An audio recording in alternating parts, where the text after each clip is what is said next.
G'day legends, welcome to the Pot Noodle on Celtic Down Under. I'm your host Jared and I'm joined by Shane as usual. How you going, Shane?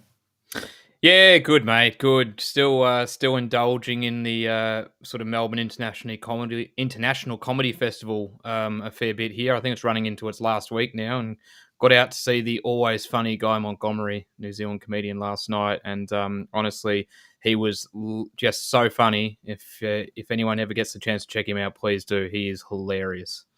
Was it a good choice, bro? It was a very good choice, bro. Had to, couldn't help myself. Yeah, nah, not much going on for me here. Just looking at the just saw the split fixtures that we'll talk about it later on, and my first thought was, yes, nothing clashes with my sister-in-law's wedding. Happy days, winning, living the dream. So yeah, happy man over here. That's pretty much it. So yeah, thanks everyone for tuning in. As usual, we want to make the episode as interactive as possible, so get involved in the comments. If you're listening to this on an audio podcast, hit like in your podcast app. It helps us with that. If you're watching on YouTube, like the video, share it around to any friends, family, whatever, so we can just helps us with the YouTube algorithm, which is a bit of a nightmare when they tweak it every now and then. So any help's appreciated. So Shane, going to be an interesting one. Going to be a very interesting pod to talk about. I think it was a pretty simple one. Game of two halves is the best way to describe it.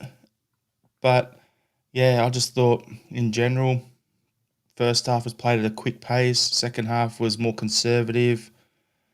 Half time. I was just hanging in there, hoping that we were going to kick on for a full 90 minutes of that crazy first half performance, one touch football, and just speeding the game up. Wasn't to be, but not really any complaints. All things considered, bounced back into some form. Brendan made a few changes leading into it. I think it was 4 changes from the week before.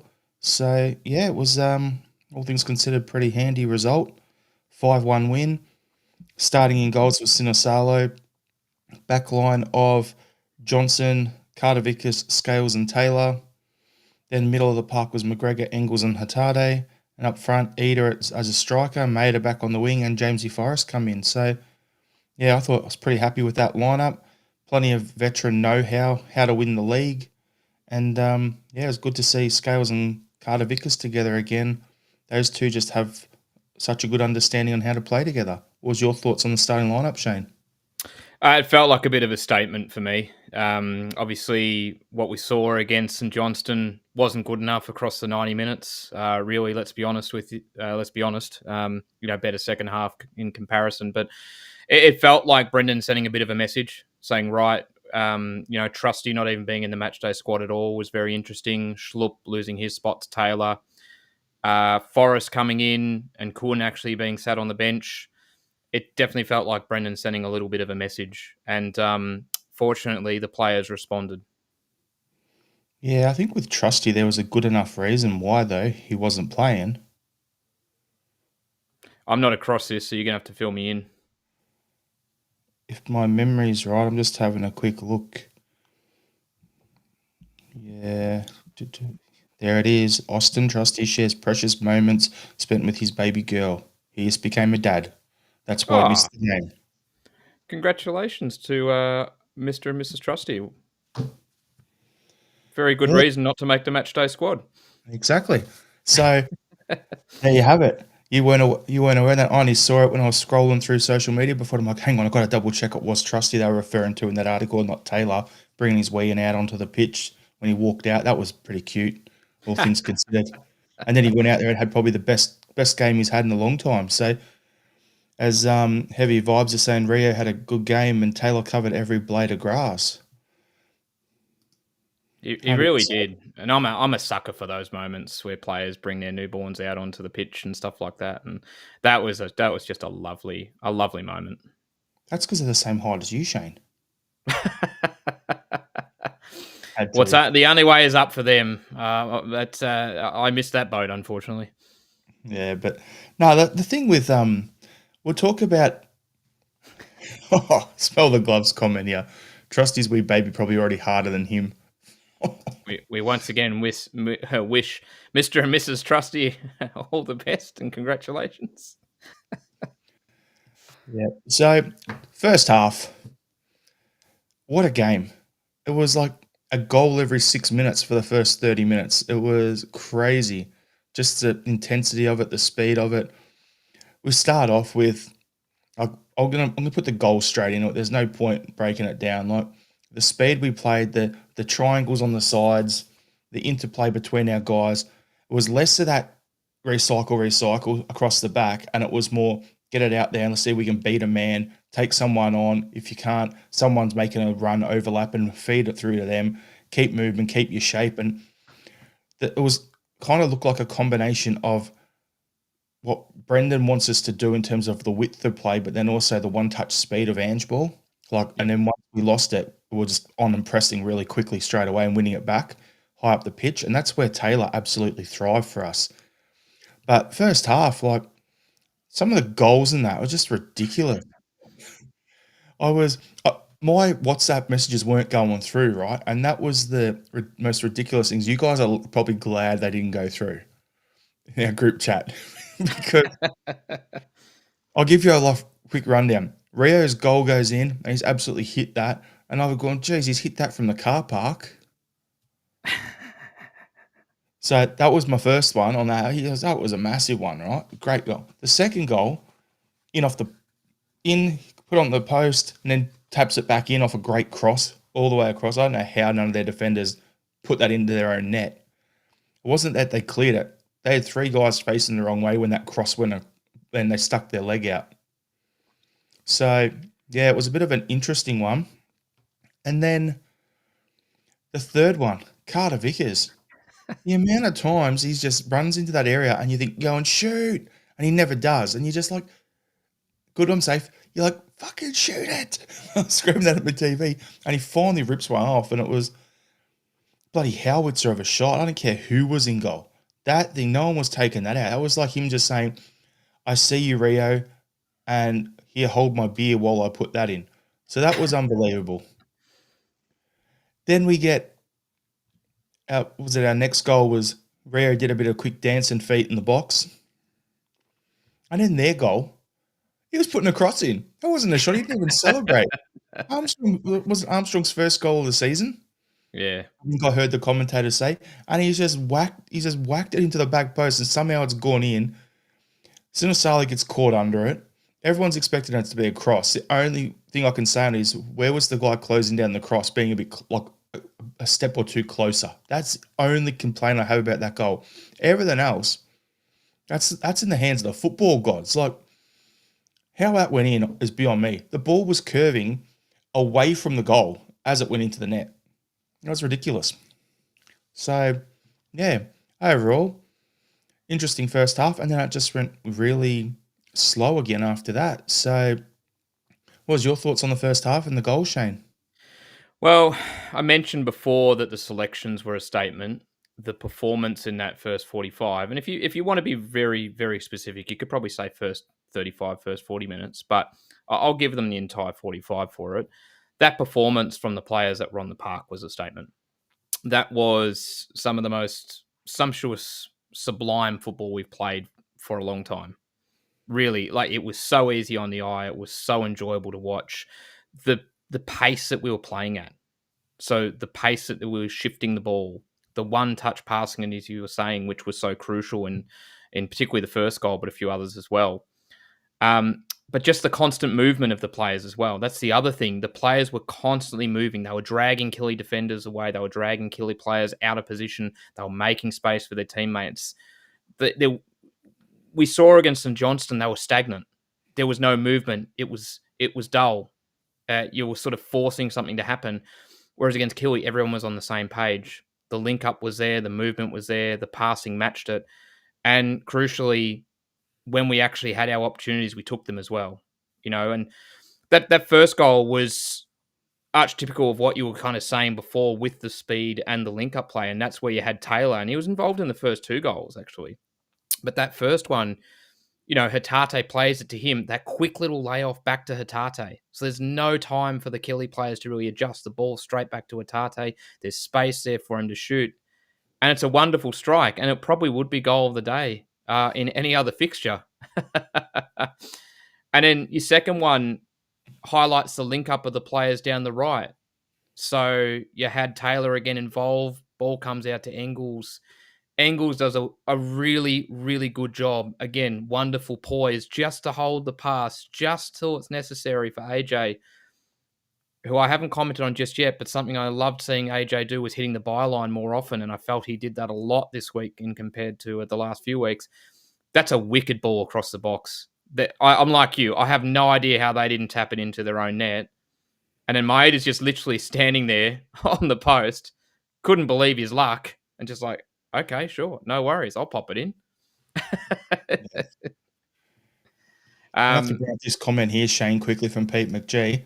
Twice I've heard podcasters use sumptuous in relation to our football on Saturday. Ask me a prawn sandwich, would ya? I try to come up with different words every now and then. I hope Sublime's one that you hadn't heard on the other pods. We try to be individualized. I couldn't think of an Australian equivalent to sumptuous, unfortunately. Scrumdiddlyumptious. There you go. Scrumdiddlyumptious, bloody tops. You know, that's Tops. yeah. There you go. Need to lean into the Australiana, but yeah. What the pick of the goal is really CCV. What more can you say really about it? You summed it up perfectly. Every time he sort of gets into that part of the pitch and they're backing off, we're all sort of saying shoot, Ripper. Yeah, that's actually, sorry, I might have to hand back my Australian citizenship because I couldn't think of that. Oh, it's a tremendous strike. Just a curve on it. But my favourite part about the whole thing was the reactions. The reactions of Ida, which you sort of catch on the camera just behind the net. And then even AJ after they're sort of celebrating with him, just the look of hands on the head. Shock. The hands on their head. They don't know what they've just exactly seen. What they were thinking. I could say it, to use an Aussie term. Blimey, that was a good strike. It was tremendous. Oh, it was absolutely unbelievable. Just the shock and awe of even our guys, like, what the hell was that? It was amazing. I don't know. And that keeper had no chance. O'Hara, I think he only made one save across the whole game. No keeper anywhere saving that. That's a tremendous strike. Such high quality. He's placed that perfectly. And then to round off the half, Rio's goal, again, lovely build-up on the right. Really enjoyed a lot of the work on the right between Forrest and AJ and Engels when he drifted out of that way. It's another, AJ hits the byline again. It's another good ball, pretty dangerous ball back towards the penalty spot this time. But the best part of it was the poise from Rio to knock the ball slightly to the side so the on-rushing Killie defender misses it and then just places it beautifully. A top-quality goal from a top-quality player. I'm gonna drop this in here now. So Smell the Glove is saying this, it's orgasmic is the description, right? When CCV's goal went in, and this is where I was saying about our WhatsApp, you're lucky my messages didn't go through. I'm putting on the screen right now. I didn't say anything about the goal. I just put that in the group chat. Those listening, it's the South Park meme where the guy's whacked himself right off. Well, that will segue quite nicely into my next comment, which was about their goal. And you mentioned how it was a cross. And I had in my notes, cross come shot. So it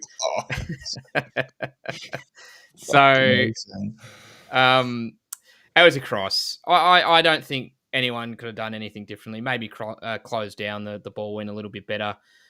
Sinisalo gets caught under it a little bit, like he reacts really late, but it's a cross. No one's really expecting that to drift in, to be honest. And by the time it reacts, look, it's a tough shot to save anyway, but he does react really late, and that's probably the only fault. But the slightest of all slight blemishes on what was a tremendous first half of football to watch. So I'll bring up this comment from Pete McGee. Where are all the Hatade wants away haters now? Did you see the smile on his face after scoring? Clowns. I think every male on this planet smiles after scoring, Pete. But I had to say it that way just because Shane made a joke. I had to go there too. But no, really, like he's the sort of player.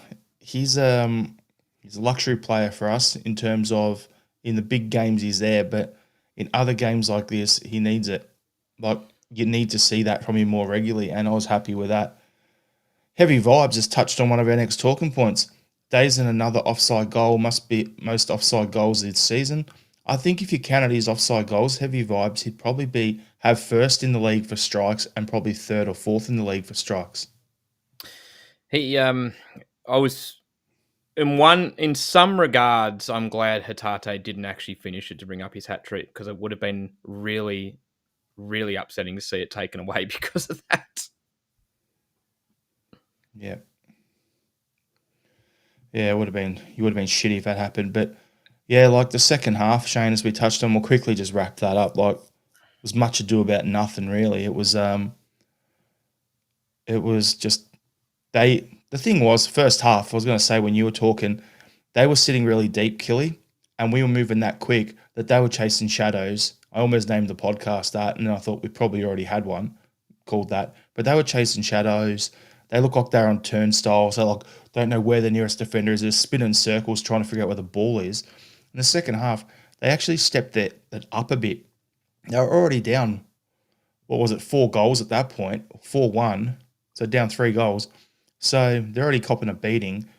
Derek wasn't losing his shit on the sideline at that point yet. So I haven't heard him whinge after this game. I'm kind of a bit shocked. Like, is hell frozen over, or is there a glitch in the matrix, or what's going on here?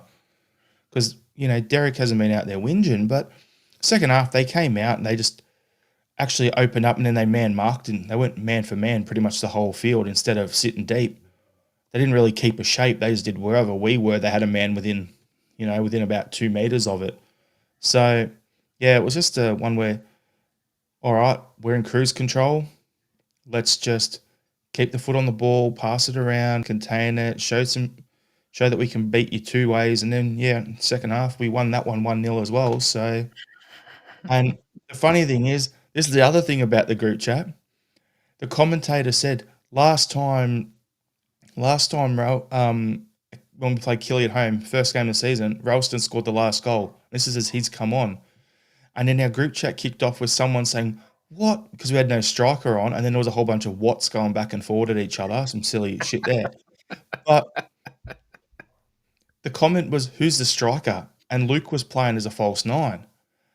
When that was like, what's going on? Where's the striker? I actually wrote, the bricky's on. And then what happened? He scored. So I'm like, how good is this? He bloody scored again. But yeah, Dominic, I'm not one for the massive on the stats, but yeah, you're right. 1,020 passes for the game is unbelievable effort. But yeah, so Shane, what's your thoughts on the second half? Yeah, look, a bit more of a sort of conservative affair in comparison to our first 45. As you said, they adjusted, and I think we kind of went back into more of that kind of, as you said, knock it around, play a bit easier, maybe recycle the ball a little bit more than we were doing in the first half. The sting really went out of the contest, to be honest with you, and it was more just about playing it out. There were still a couple of moments. I mean, Engels hits the post. I felt really bad for him because I thought he was fantastic and he deserved a goal. So that was a pity that came off the crossbar. I think probably the most pleasing thing about the second half was the fact that when we saw the likes of Kun come on, it seemed to have a point to prove. And he just looked a lot hungrier than I've seen him in the past few weeks. And I know it didn't necessarily result in a goal or an assist, but he just looked a little bit different. He had a bit more energy, a bit more creativity about him than what I'd seen previously. So that for me was still a big positive to take out of the second half, up until the Bricky scored, which was great because I love seeing Tony get a run, and he can pick a goal, that's for sure. And Rio played out the full 90, and he didn't exactly get his hat trick, but he did get an assist to go with his brace, and that was a lovely little reverse pass to the Bricky. And again, it showed a little bit of poise, a little bit of quality, the in and out, and then lets it fly. And O'Hara had already had a pretty rough game and saw that one sail in. But yeah, all in all, look, really, really good performance. Second half, nowhere near the same heights as the first, but not something I'm really too concerned about. So I'm going to bring up some comments here. Heavy Vibes are saying, good to see Tony get a goal, fair play. Smell the Glove is asking, why isn't Bernardo getting on? Don't know, mate. No idea. I thought, is he back fully fit? Who knows? Jerry Burns is saying CCV goal of the season, possibly. There's been some absolute crackers this season. Off the top of my head, there's been a bunch of like massive worldies from outside the box. Calmac. Yeah, Calmac's got about 4 of them. yeah. It's going to be hard to figure it out. Basically, you could probably put a top 10 together, and I can guarantee he'd be in the top five. But yeah, he's probably up there. Smell the Glover saying second half was perfect for Bernardo to get some good minutes in his legs. You know what else the second half would have been good for? If we had young guys on the bench like Bonner and those sort of guys, get them some minutes. Like, the fact of the matter is that Taylor came in, absolutely kicked ass, played well, and then when Schlupp came in and he jumped in there, like, yeah. I'm going to touch on the midfield and the Bernardo comment for a second because and it ties into a little bit of the sort of the theme I've mentioned before, and it felt like there was a statement within a statement, if you will. I know I'm using statement a fair bit. Ironically, could have statement FC across uh, but it felt like a bit of a mess. I'll use a different terminology. It felt like a bit of a message within a message. The squad selections that Brendan put together, the fact he didn't rotate anyone out of the midfield three, felt like to me that Brendan was saying that the midfield itself wasn't the problem in Perth. And I think looking back on it, it wasn't actually. So I'm quite pleased he stuck with that midfield three because I actually think they are, to be honest with you, I think that's probably our best midfield at the moment. And I think it probably over the course of the season will show it has been. I love the creativity Rio gives. Engels as well.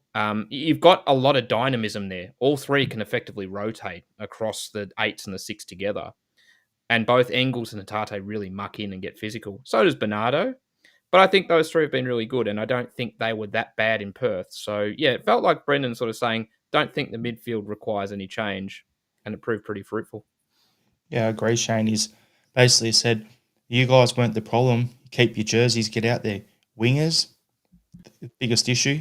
When the fact you bring in Kun and Jota off the bench, that's sending a message.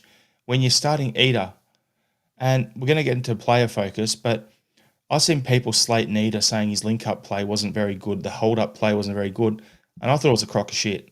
To be honest with you, he had a thankless task against a team sitting in two, like a bank of five and a bank of four. His job was to get out there and just batter into these guys and wear them down. And yeah, he's got the ball and he didn't play off his passes to the midfielders enough. But half the time when he was trying to do that, the midfielders should have been stepping forward or the wingers should have been coming in. So it takes two to tango in that pass situation there. He's doing the thing, he's doing the work, he's setting it up, but his teammate's not there. So that's some things that we've got to get used to playing with a target man. We don't normally have that. But I thought Eder played well. I thought Engels played really well. I thought he also covered pretty much every blade of grass. There was one point where he was defending at right back. Then, like 2 minutes later, there he is over on the left wing. Then next thing you know, he's back at left back, and then he's in at centre half between the two centre backs. He's just covering everyone everywhere. So, and that was allowing him doing that running, allow Calmac to not have to run and cover for as many people, which kept his legs nice, which is probably why we didn't see Bernardo. I honestly think Bernardo is Calmac's. If Calmac needs a breather, Bernardo comes in at the moment. So I thought talking about those players, they did well. The centre-back pairing, Scales and Carter Vickers back together, that's our best centre-back pairing. Yep. We have a whole season of that last year. Trusty, yeah, we spent a bit of money on him. He's had moments. Naroski, when he's been in recently, he's done well.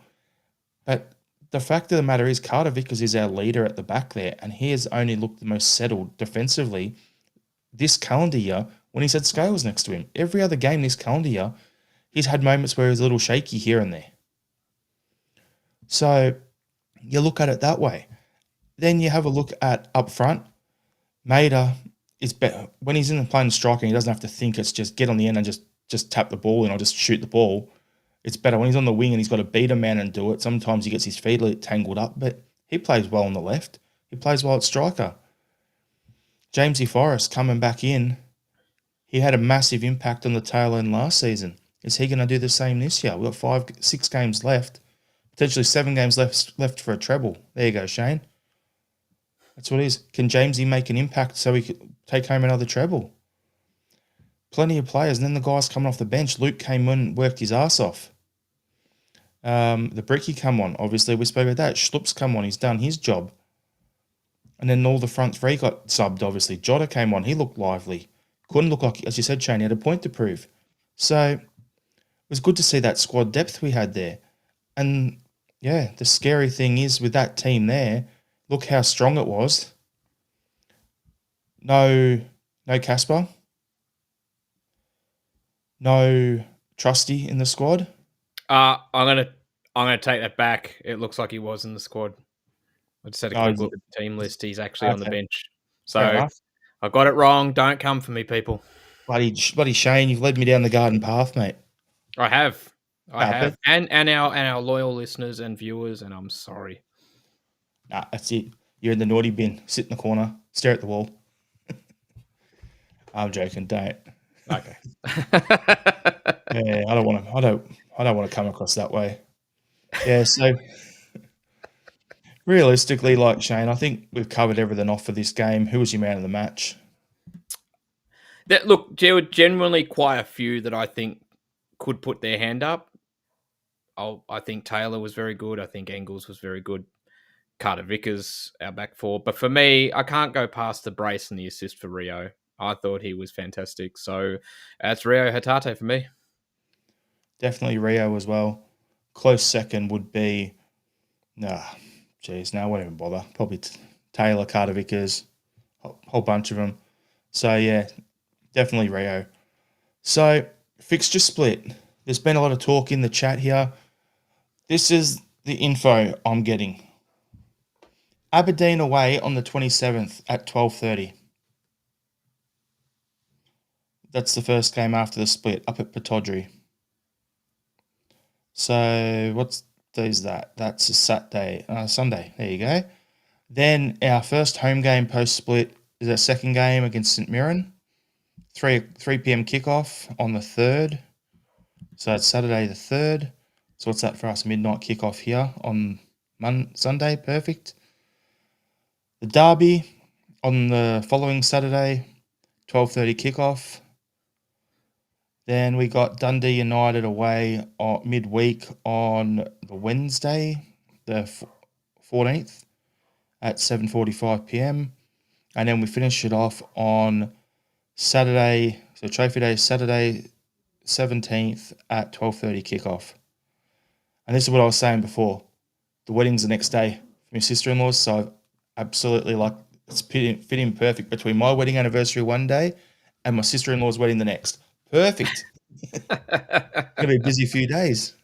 That's right. You can't go too hard celebrating. We'll just get drunk, stay drunk. That's the other option. Yes.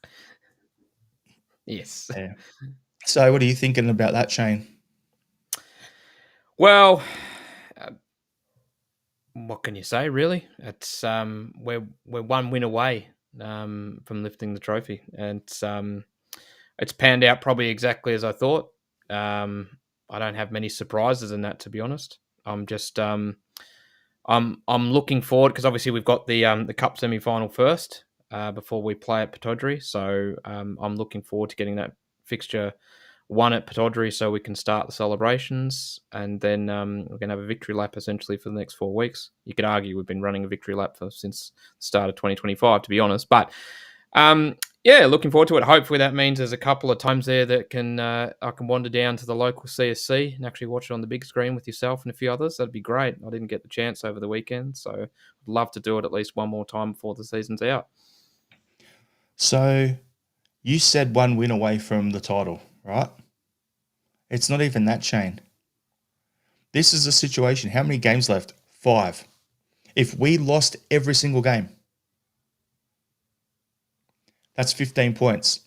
Rangers are 15 points behind us and minus 42 goal difference. So if they drop a single point at all, whether that's a draw, whether that's a loss, we've won it.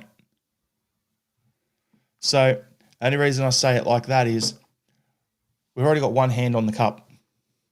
We're basically 16 points ahead. Unless they win every game the rest of the season, by I think it's like 8 goals a pop. What's that? 5, 8? No, so they need 9 goals.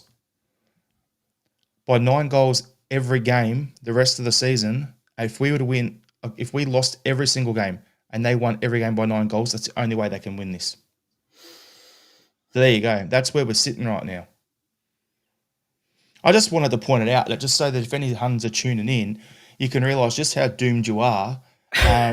Mathematics does not lie. The numbers don't lie. I've looked at it. You guys are basically, if you know your zombie, hiding hole is 6 foot under, you're about 5.5, 5'10" away from being back there again. So there you go. I just want to give them some shit. I thought it was a maths flex for a second there. I'm thinking, well, I'm not going to keep up with this at all. Come on, Shane. It's a simple thing called growing up, but in your toilet you've got the bloody times tables on the wall. You get good at maths without meaning to. It's been a long day. I'm on the brew. It's maths is not my strong point. Let's learn my 9 times tables. They all equal 9. All the answers equal 9, everyone. There you go. Now Shane's doing maths in his head. Yeah, you can see for those tuning in, you can see the cog. You can actually see the cogs moving if you can see me on the screen.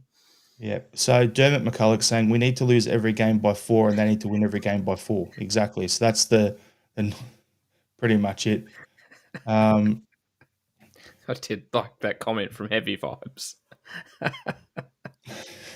Dave Murray's good at numbers. Yeah.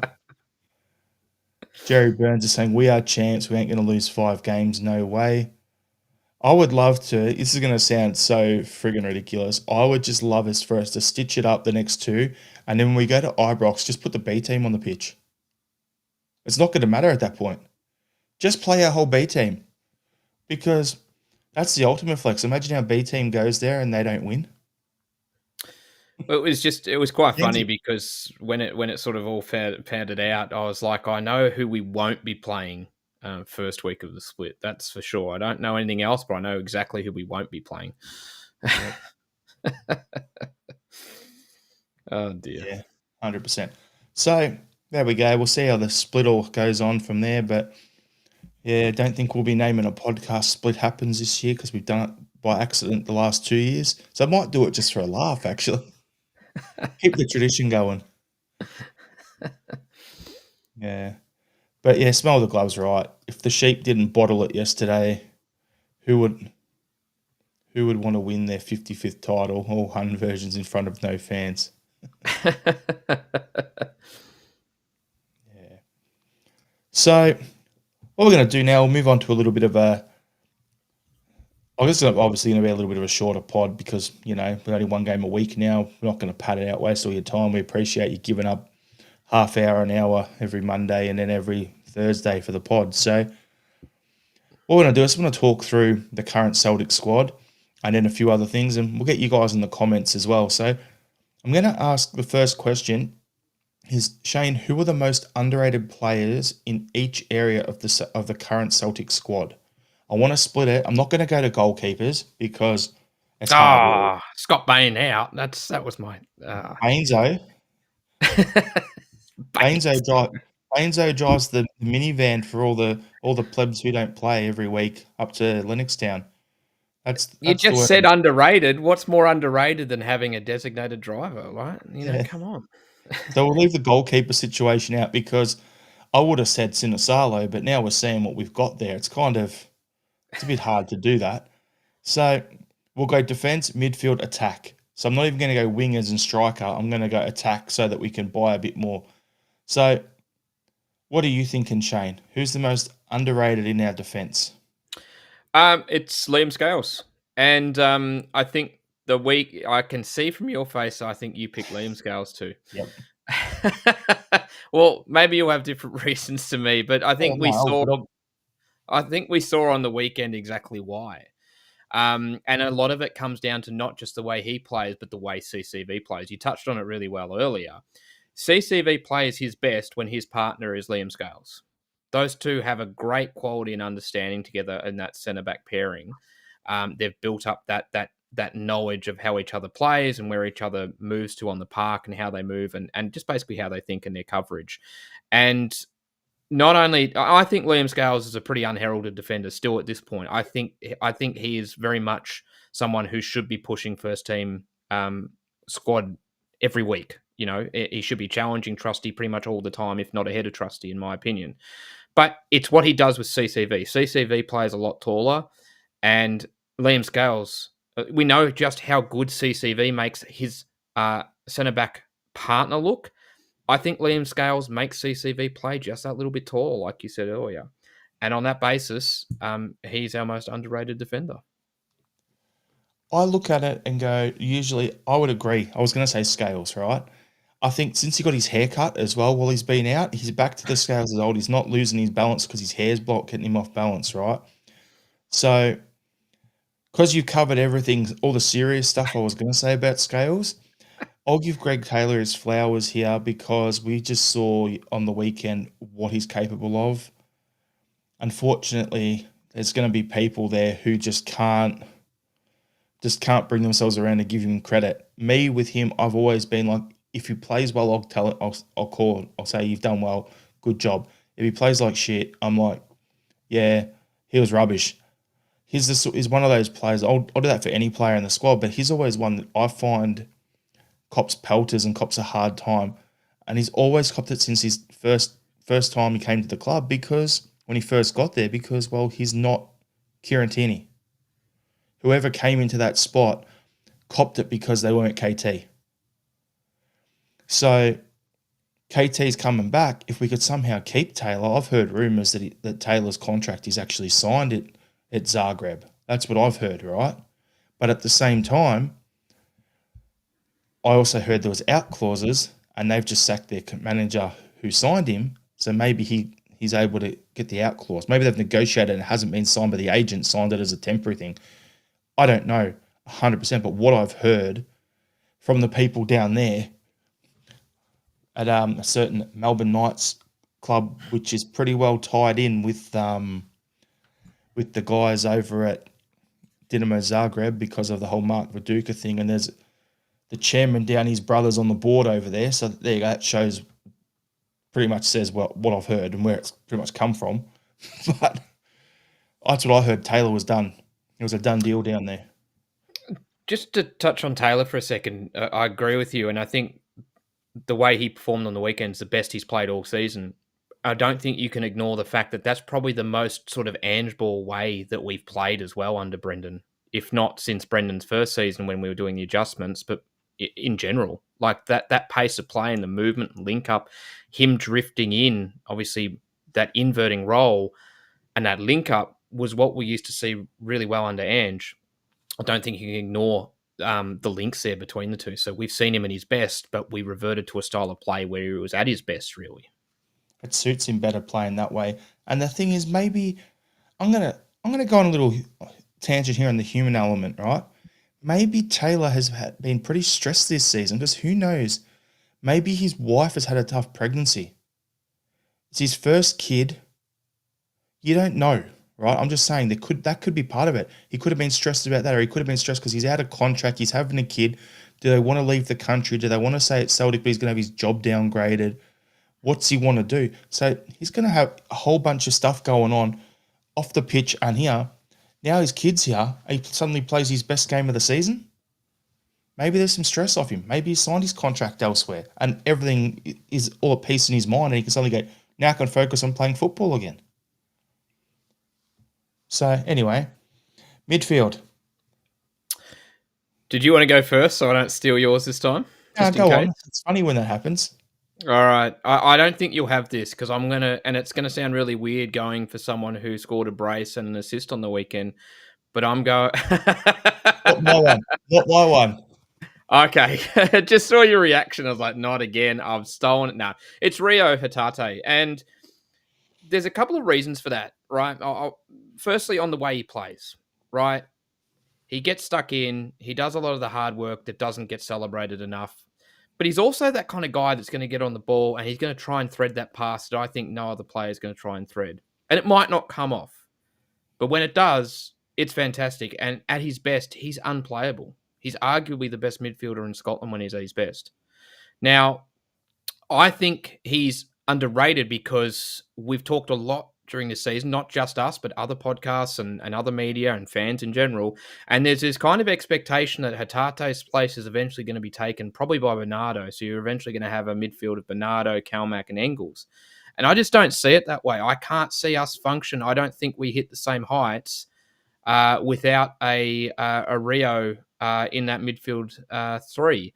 And whilst there have definitely been games this season where he hasn't been at his best and maybe he's looked pretty poor, I still think at his best, he's by far and away in our top three midfielders. And he gives us a dynamic that I don't think other midfielders do.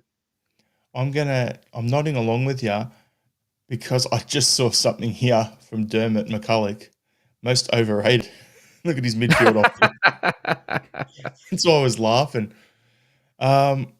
For me, the thing with Hatate, right, is I get it, but I said last week that I think I want us to go and get a proper number 10. Like Hatate's the closest thing in this squad we have to an actual number 10, but it wouldn't surprise me if Brendan was to go back to his 4-2-3-1 next season, and if the amount of wingers we're being linked with, maybe he brings in two wingers and he puts Jota in that 10 role. I actually think that would probably suit him a bit better because then he can play left and right. He can float wherever he wants. And that's the old Rogic role that he used to have. I think Jota would be amazing in that role. So either we go and recruit an actual number 10 and Jota stays on the wing, or Jota goes into the 10 and we bring in another winger. So with Hatate, it's one of them where, yeah, I rate him. I don't think he's the most underrated in the midfield. But yeah, I get your point. For me, the most underrated in our midfield, and it's going to sound ridiculous, is Bernardo. Because with where he's come from, Benfica, we know he can play, but he's behind our club captain and our record signing for the two roles. So it's hard for him to actually establish himself and break in through those two. So he is a quality player. I would love to see him play week in, week out, but I don't know how we're going to fit him in just now. So unless we go to that when I just said, the 4-2-3-1 with a double pivot, so we can play Bernardo alongside Kalmack, then I don't know how he's going to break in. But I think he's the I think it's Bernardo's our most underrated midfielder. And then in attack, Shane, what do you got?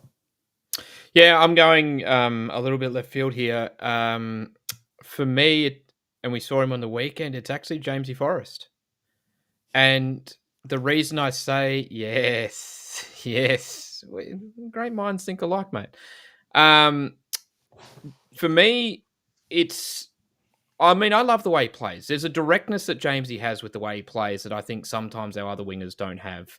And Kun in particular, Kun loves to cut in. He loves to be a little bit of a tricky winger.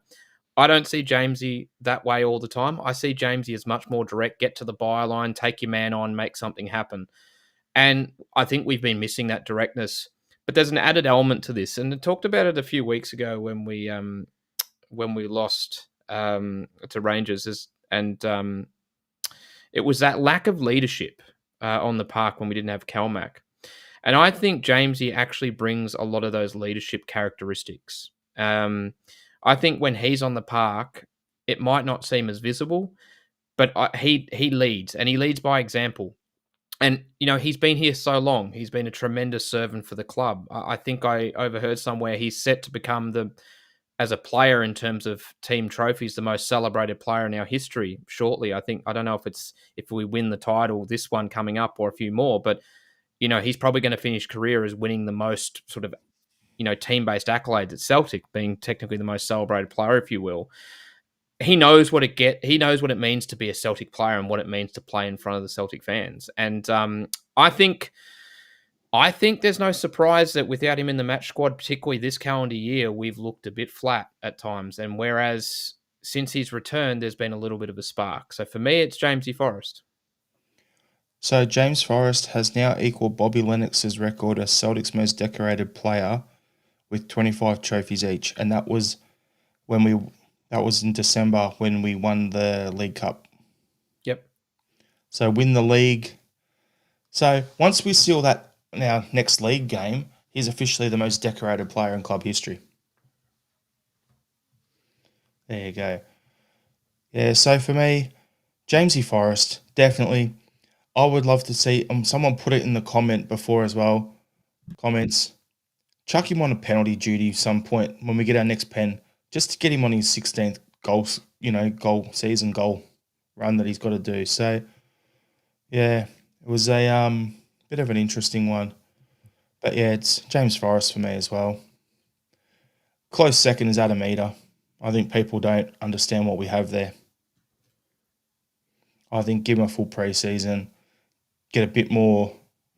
The players getting used to playing with a target man and making those runs off him. And yeah, all hell will break loose next season for him.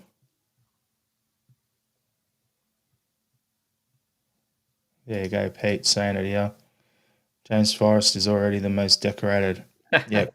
On trophy day, the end of the season, when he gets his medal, he'll officially have it, and then it will be, yep, no one can take it off him. I just love how quiet he is.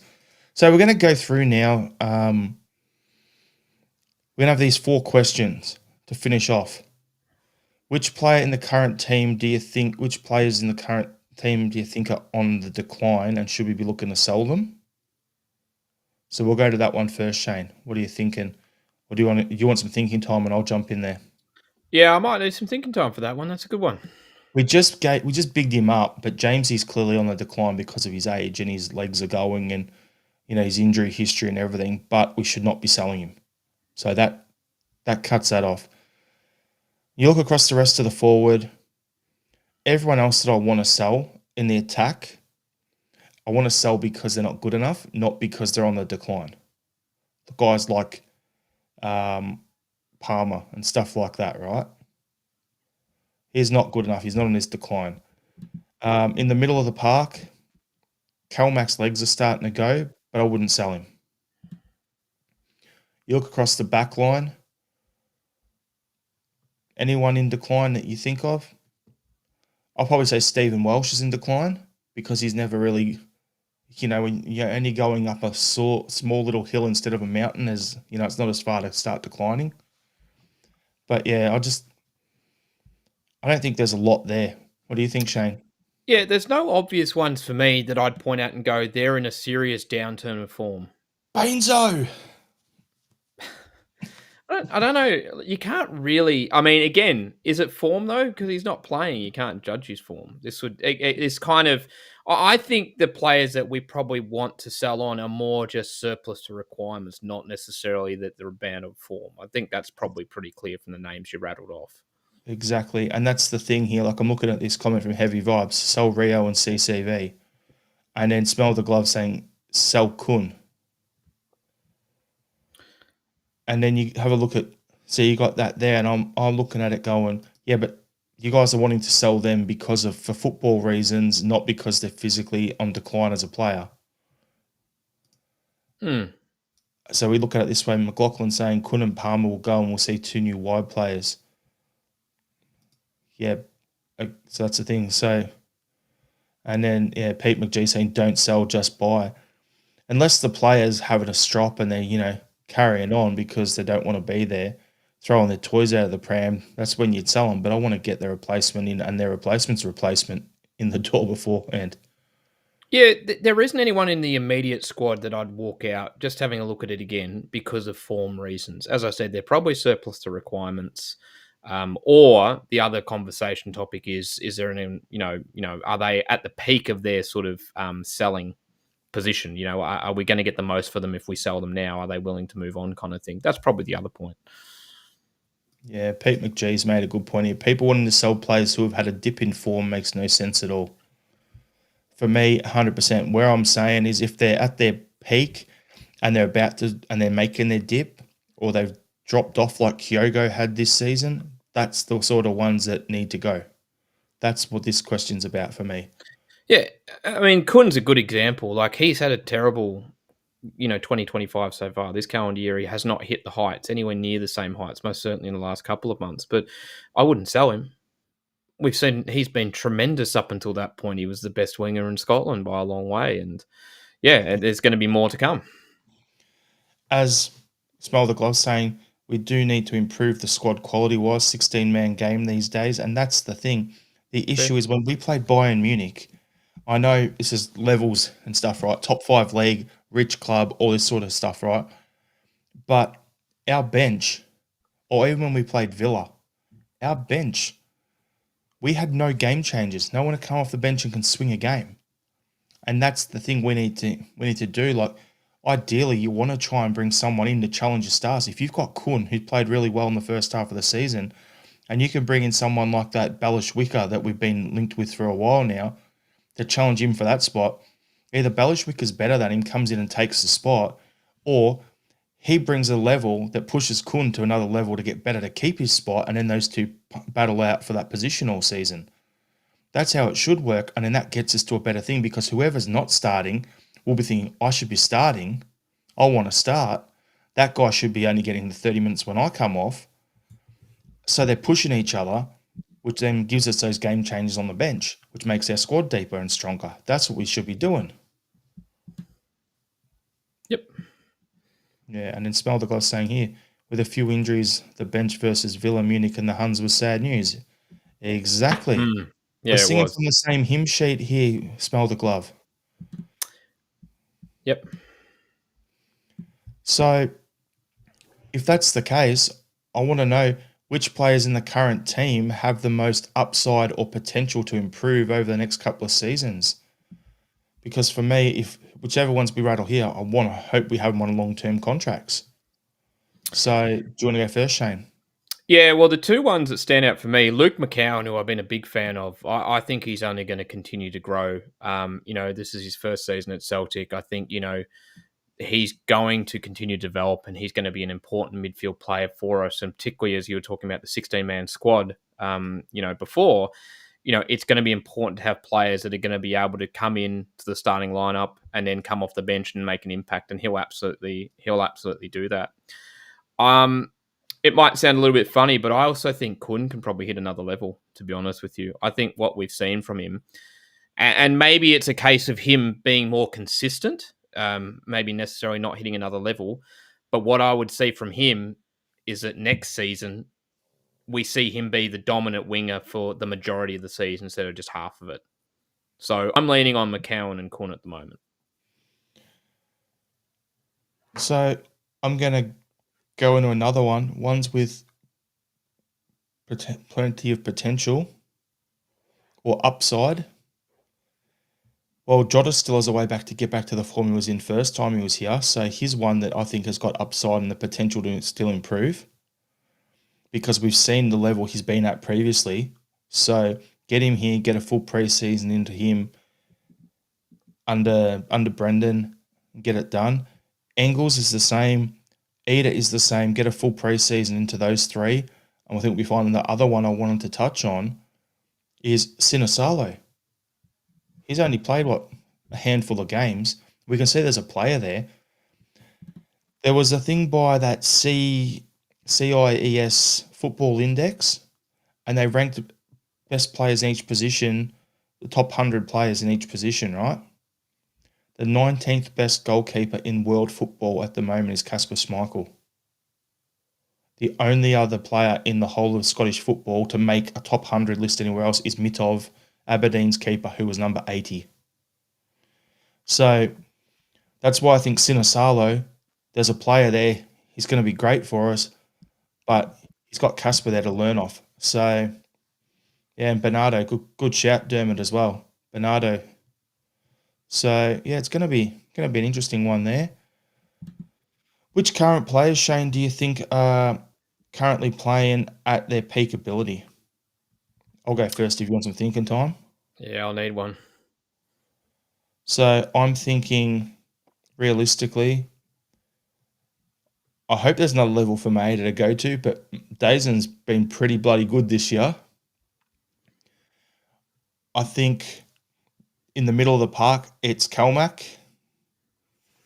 And at the back, I think Scales is probably at his peak. I don't think he can play at a higher level than this. I think if he was to leave us, he'd be floating around the lower tiers in England, maybe the Championship and League One or whatever. He wouldn't go to an English Premier League team and be a top player for a top 10 team there. And same with Trusty. Carter Vickers, if he can get fit, he may be able to get a bit better just from fitness and not getting injured, but he's also one that's in that mix as well, and desperately Casper. Mm. Did I cover them all off, Shane?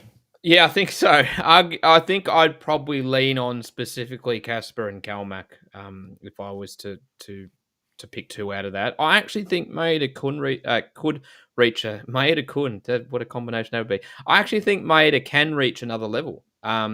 Because I think obviously this season there's been a little bit of chopping and changing positional wise.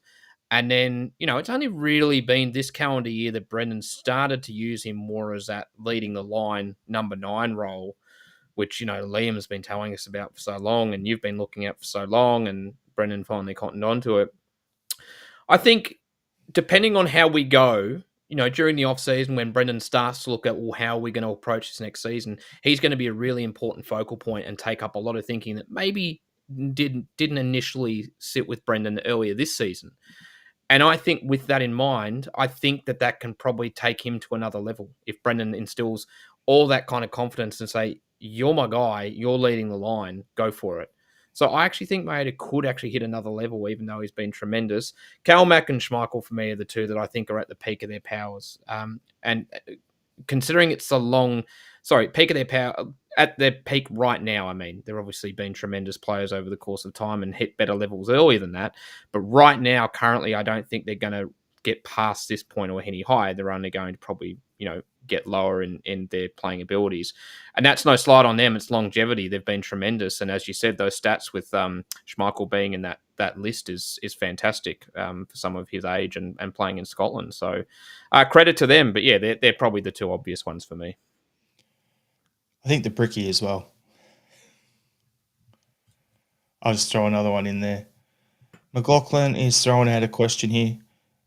How much would you take for AJ? 10, 12 million. What do you think, Shane?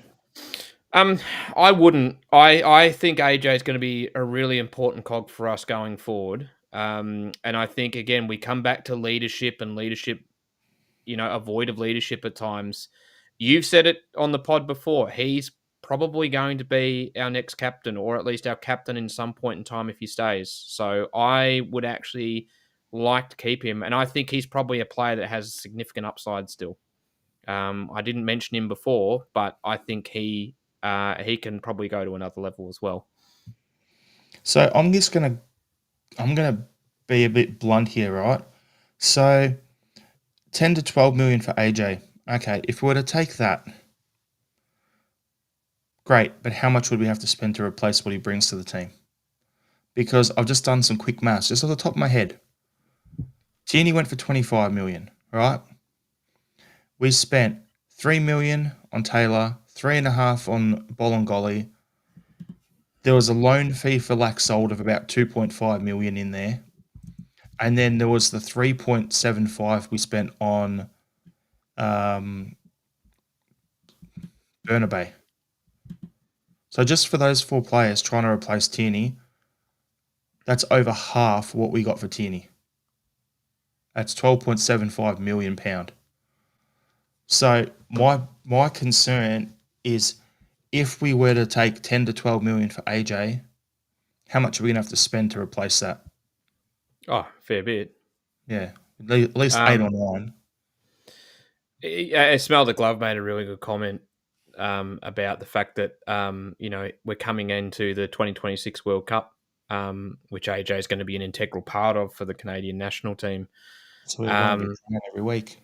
And, he's contracted until 2029. He's got a big deal ahead of him as well. So to pry him away, I don't think he's irreplaceable, but I don't think 10, 12 million gets us in the market. I'll be looking for a lot more than that. Yeah, exactly. So, all right, Shane, the last one for a bit of a chuckle, for a laugh. Let's rattle off some players that have played for Celtic in the last, say, decade, who you thought was the most overrated and who you thought was the most disappointing signing at the club. Do you want some thinking time? I can give you mine both now. I'll go hard straight away to give you a break, yeah. That's a loaded question, really. Most disappointing, Barkas. How much money we spent on him, and Albion a Yeti. Those are the two most disappointing. The amount of money we spent on them for what they gave us, the steaming piles of dog shit that they served up. Those were my two most disappointing in the last decade. I can answer that. I'm going to go my namesake, and I'm going to say Shane Duffy. Fair enough. He was just he summed up that season really. Unfortunately, he was terrible. And the most overrated for me coming in, it's one of two players. John Joe Kenny coming in from Everton with big raps, or Jeremy Tolyan coming in from Dortmund with big raps on loan. Yeah, John Joe Kenny for me, probably. That's a tough one, though. I'd love some more thinking time about that one. I'm sure there's a few other names that would pop up, but John Joe Kenny, absolutely, for what he delivered. Yeah, that was really disappointing. Maybe I was going to say Ollie Burke, but he probably wasn't that heralded, really. He didn't really deliver in his short stint. Who was the... Oh, I can't think of the left back that we got. Or That we Diego then... Laxalt. No. Came in with pretty big raps, and we end up getting rid of him. It was during COVID season.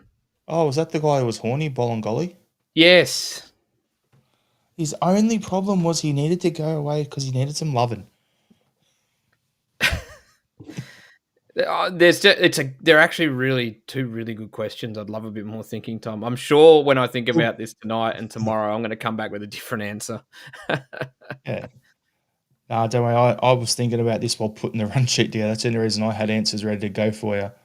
But yeah, anyway, have a stew on it, Shane, and then we can come back to it in the off season anyway.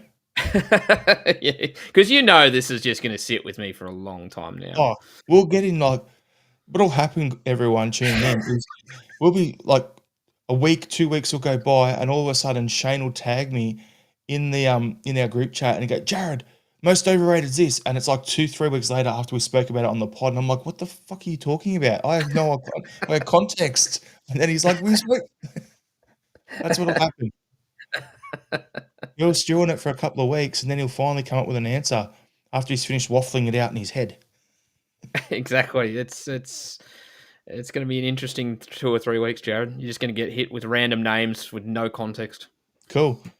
Happy days. So what we'll do is we'll start to wrap the pod up there. Thanks everyone for tuning in. We appreciate it. Hit that like button, share the pod, subscribe to the channel, and our social channels are listed on the screen. If you can give them a follow, I appreciate that. Before we finish off, final thought, Shane. You got one ready? Yeah, I do actually. If you're keen on Australian music or want to get into Australian music, for those who are listening overseas, check out an album called The Deluge by Fanning Dempsey National Park. It's two Australian rock legends, Bernard Fanning from Powderfinger and Paul Dempsey for Something to coming together and making an album together. And I listened to it for the first time today. Came out mid last year, and it's a really good eclectic album from two legends of Australian rock music, Aussie rock royalty. So yeah, Fanning Dempsey National Park, The Deluge. Check it out. Highly recommended.